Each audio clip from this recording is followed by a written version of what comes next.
Thank you for joining us for Women in Construction 2024 as we feature Deanne Johnson, Director of Credit and Contracts with Acor Concrete Cutting. Congratulations, Deanne, for being recognized as one of Handel's Women in Construction. Thank you. It's such a privilege to be recognized. Thank you so much. So how long have you been a credit professional? Well, actually, my credit profession started back in 2004, but I had actually been in, I guess if you want to call it collections and AR adjacent prior to that, because I worked in the office in junior high collecting on, this sounds terrible, but collecting on outstanding lunch fees. That's a new one. All right. So apparently you liked doing it. I guess maybe I have a knack. I don't know. That's really funny. So what drew you to the construction industry? Well, actually, I don't know if I was drawn in or thrown in, or maybe I volunteered. I'm not sure. When I first started into credit, I was actually working for a trucking company. And after having worked for them for a few years, I went back to the consumer side. I went back into the medical field. And after working there for about a year, the company I worked for decided they were going in a different direction. You know, we've all heard that. And so I applied for a position that they were actually looking for somebody with credentialing, credit credentialing. And I wound up working for a roofing material supply company and worked there for 10 plus years. So you know what credentials they were talking about when you were looking? Yes, I did. Because when I first started with the trucking company, my boss mentor was very adamant about getting your credentialing and going through the courses and understanding not just what you do, but why you do it.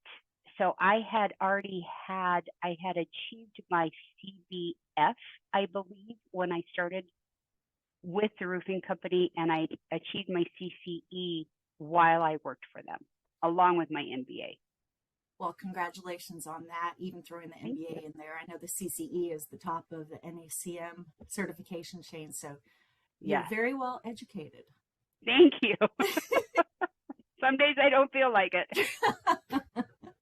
So some people might think that being a woman in construction industry could be a disadvantage. Others see that it would have its benefits. What do you feel? Construction is not the only, what if you want to call it, male-dominated industry. But as we move into being more open and look at more diversity, what women bring to the table is something that has been missing in a lot of these companies for many, many years. They bring an interesting dynamic because they see things differently than men. They see things, and of course, this is in my opinion, women have a greater attention to the minutia, the details. They can be the big picture people, but they also delve down into the what ifs and why. And women are probably some of the best people I know to act as devil's advocate, asking those tough questions and being silent until those answers come. So as we move forward into construction and the other male-dominated companies, the voice of women will become stronger and be realized for the value that it is. That's a good way to look at it. And I don't think that companies realize that, maybe until they talk to somebody else that has experienced that. Mm-hmm. But it's a really good way to look at it. Is there anything in your career that you've been most proud of? I think, and this is going to sound strange, but I think the thing I'm most proud of in my career is the teams that I have been privileged to mentor and lead. The ones I have now, the ones that have worked for me in the past, some of the sharpest people I have ever worked with. Wow. They taught me more than I probably ever taught them, just because they were willing to ask those hard questions, to challenge me, in ways that I had never been challenged before, forcing me to think outside my comfort zone and outside my box, as it were. Um, those people are, to me, what I'm most proud of, because whether they stayed in credit, whether they stayed working or not, uh, they were and are still today instrumental in creating the person you see before you. What advice would you give to somebody that's looking to make a change into the construction industry in the credit field? Well, basically show up. Don't go small, right? Don't let somebody tell you that, your voice doesn't matter, that your presence doesn't matter. I like to use the line from, what was it? Dirty Dancing. Nobody puts baby in a corner, right? Don't allow yourself to be talked into being less than what you are. Do whatever you need to do to level the playing field. When I started my career path way back when,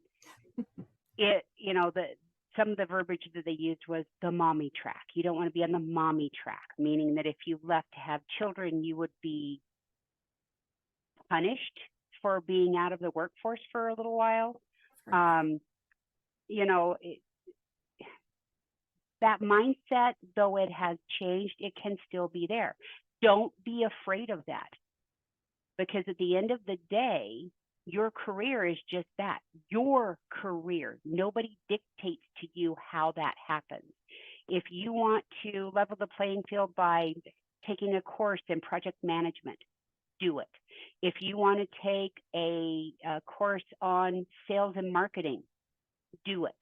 Whatever levels that playing field so that they, and I'm using the colloquial they, right, your C-suite sees you as somebody who not only has the knowledge, but is not afraid to step into that spotlight and ask those questions, but have the answers as well.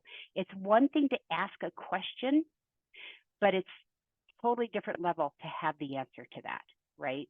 It's that whole, if you're not going to be part of the solution, don't be part of the problem. Don't come to the table and complain about things if you don't have an action plan to back that up.